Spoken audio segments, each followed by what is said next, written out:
podemos apreciar en pantalla, para quienes nos siguen a través de Facebook Live, el arribo del doctor Daniel Noyola Cherpitel. Él es profesor investigador del Departamento de Microbiología de la Facultad de Medicina de nuestra universidad, quien en algunas ocasiones nos acompañó también en cabina y hoy a través de esta forma remota. Bienvenido, doctor, buenos días. Hola, buenos días, Talia. Buenos días, Lupita. Gracias por acompañarnos y pues estamos listísimos para que usted nos dé detalles de este tema, transmisión del coronavirus y factores de riesgo. Platíquenos pues cómo se dan esos procesos de transmisión de este virus. Estamos pues en todo el mundo totalmente paralizados ante esta situación, ante esta enfermedad, ante este virus, que pues nos ha cambiado totalmente la vida. Sí, es bien importante que mantengamos conciencia sobre cuáles son los mecanismos por el que este virus se transmite.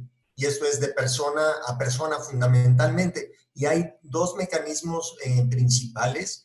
Uno es a través de secreciones respiratorias al momento de que la persona ya sea hable, estornude o tosa. Y esto pues ocurre principalmente en las personas que tienen la enfermedad, que están manifestando síntomas de infecciones respiratorias, ¿no? También se ha hablado de que hay personas, o sabemos en este momento ya que hay un buen número de personas que tienen infección pero no tienen síntomas y potencialmente pueden transmitir también la enfermedad.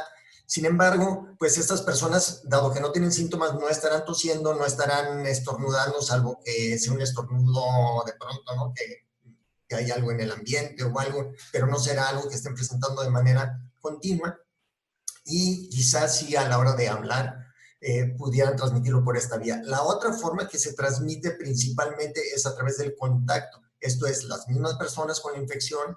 Hemos escuchado mucho acerca del estornudo de etiqueta. Si estornudan o tosen y utilizan la mano para cubrirse la boca, las secreciones están presentes ahí, o si se asean la nariz y se tocan, tienen las secreciones, y al nosotros entrar en contacto, saludarlos de mano, tocarlos, de esta manera se nos pasa a nuestra piel, y nosotros con el hábito de tocarnos de pronto los ojos, tallarnos los ojos, la nariz, porque sentimos comezón o tal cosa, es como se transmite.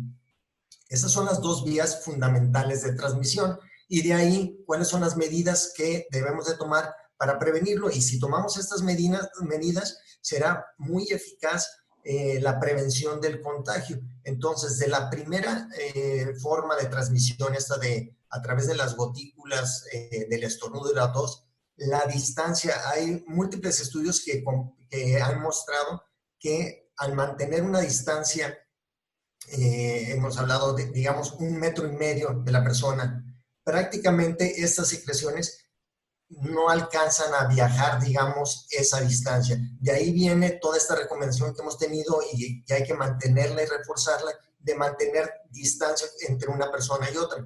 Y entonces, al mantener esta distancia, prácticamente vamos a evitar esta vía de transmisión en una, digamos, si no al 100%, cercanamente al 100%. La otra vía de transmisión por contacto es donde, si tenemos que entrar en contacto con esa persona por algún motivo, ¿no?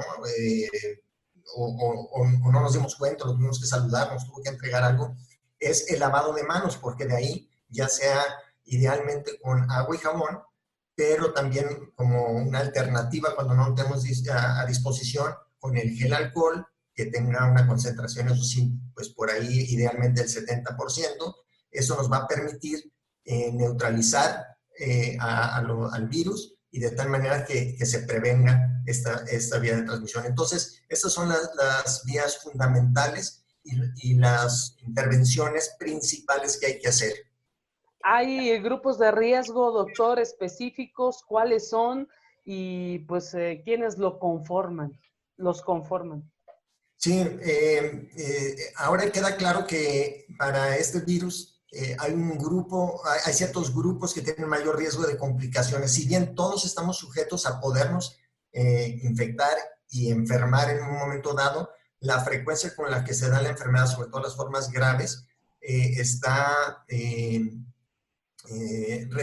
pues no restringida, pero sí sesgada hacia ciertos grupos. Y esto tiene que ver con dos condiciones en general. Uno, la edad, y dos, alguna enfermedad subyacente. De la edad es más o menos a partir de los 60 años, donde ya es bastante notable el incremento de la gravedad, y ya por arriba de los 80 años. Eso no ocurre de manera, digamos, tajante, ¿no? Sí, Antes del porque ha habido cumpleaños, noticias extraordinarias de mujeres de 90 años que se han salvado. bueno, 90 y 100 y demás, ¿no? O sea, no quiere decir que la edad per se vaya a ocasionar este riesgo, y si estamos jóvenes no, pero sí es notable la diferencia. La otra cuestión es las enfermedades subyacentes. Desafortunadamente, muchas de ellas prevalentes en nuestra sociedad: diabetes, hipertensión, otros problemas cardiovasculares, quizás obesidad. Esto ha estado bastante en discusión en términos de cómo separamos una cosa de la otra: diabetes de obesidad, que van de la mano, de riesgos cardiovasculares. Y bueno, pues algunas otras enfermedades crónicas, pulmonares particularmente también, y ahí es donde el tabaquismo tiene que ver. Y ahí creo que un mensaje súper importante para la población es: los que estamos sanos, pues tenemos que tomar todas las medidas para mantenernos sanos y no entrar en estos grupos de riesgo. En cuanto a la edad, pues ahí vamos todos, querramos claro. o no, vamos avanzando. No podemos detener el tiempo. Pero en términos de los factores de riesgo, tomar las medidas que están en nuestras manos para prevenirlo, ¿no? Que es evitar o tener una dieta adecuada para mantener nuestras condiciones de peso y nuestras condiciones metabólicas apropiadas. Por ejemplo, evitar el tabaquismo para evitar problemas que son prevenibles desde el punto de vista de trastornos respiratorios. La dieta también, que incide sobre cuestiones de índole cardiovascular, la ingesta de sal, la ingesta de ciertos alimentos con colesterol, grasas tal que puedan afectar la presencia o desarrollo o fomentar el desarrollo de problemas de hipertensión, de aterosclerosis, etc. Entonces, eso es una responsabilidad de la población, porque cada quien debe ser responsable de su salud, y los que están sanos mantenerla, y los que desafortunadamente padecen alguna de estas circunstancias deben de poder tomar en sus manos las medidas para controlarlas en toda medida. Entonces, el diabético que esté controlado, el hipertenso que esté controlado, la persona que tiene un exceso de peso, pues que tome las medidas, el ejercicio, la dieta, para mantenerlo en control o regresar a un estado, digamos, saludable. Y esa es la responsabilidad individual de cada persona.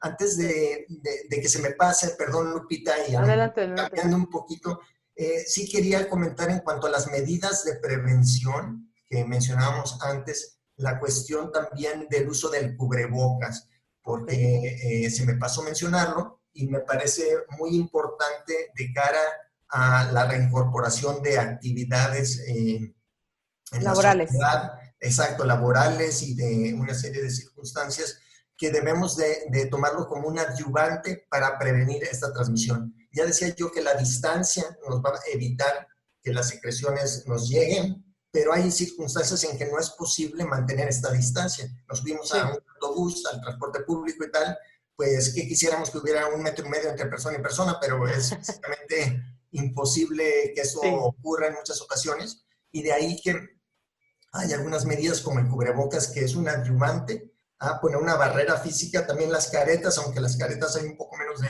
información de su eficacia, y más de que no sean efectivas, es qué hacemos con ellas después. Las traemos y después hay que tener el cuidado de lavarlas, de lavarnos las manos. O sea, no es solo me la pongo y ya estoy como aislado, protegido.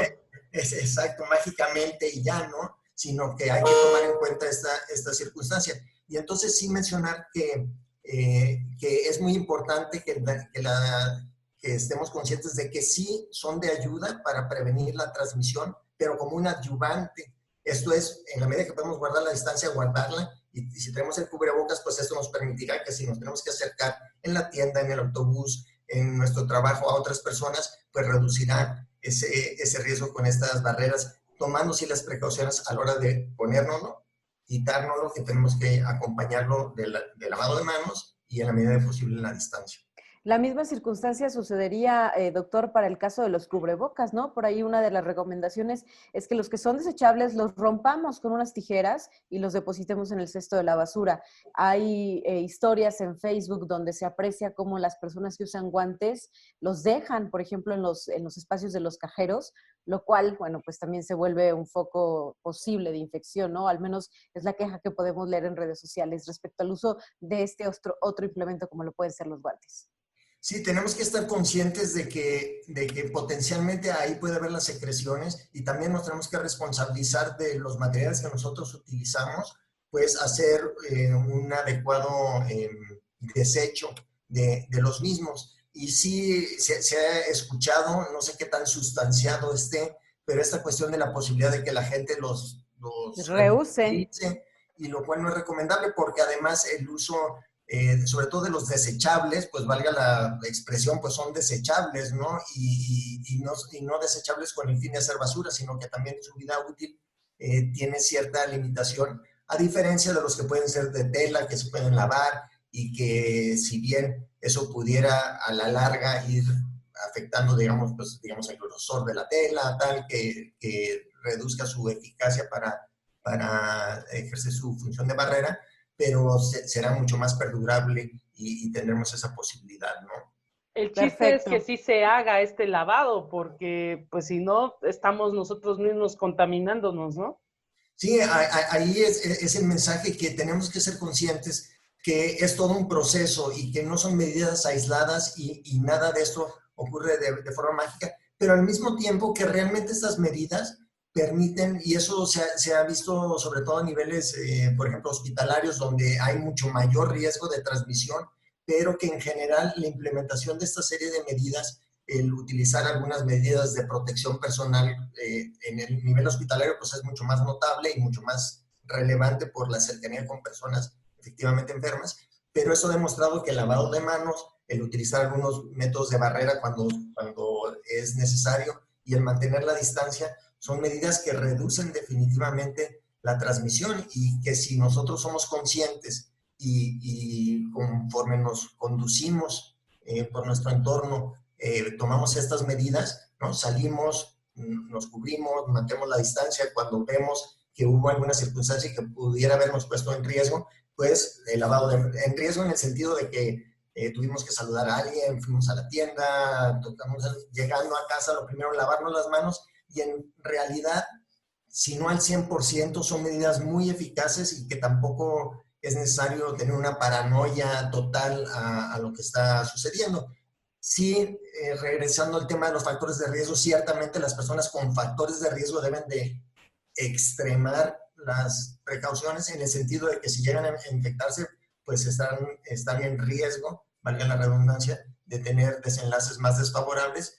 No quiere decir que los que no tienen esos factores de riesgo deban de relajarse, porque van a coadyuvar a reducir la transmisión. Doctor, se nos está terminando el tiempo, desafortunadamente. Espero que en una siguiente ocasión pueda seguir en conversación con nosotros y con la audiencia que habrá de tener algunas dudas e inquietudes. Por lo pronto te queremos agradecer que nos hayas acompañado aquí en Conexión Universitaria. Doctor Daniel Noyola Cherpitel, profesor de la Facultad de Medicina de la UASLP y parte de un equipo que ha venido liderando información a este respecto desde nuestra casa de estudios. Muchísimas gracias. Gracias a ustedes y buen día. Hasta pronto.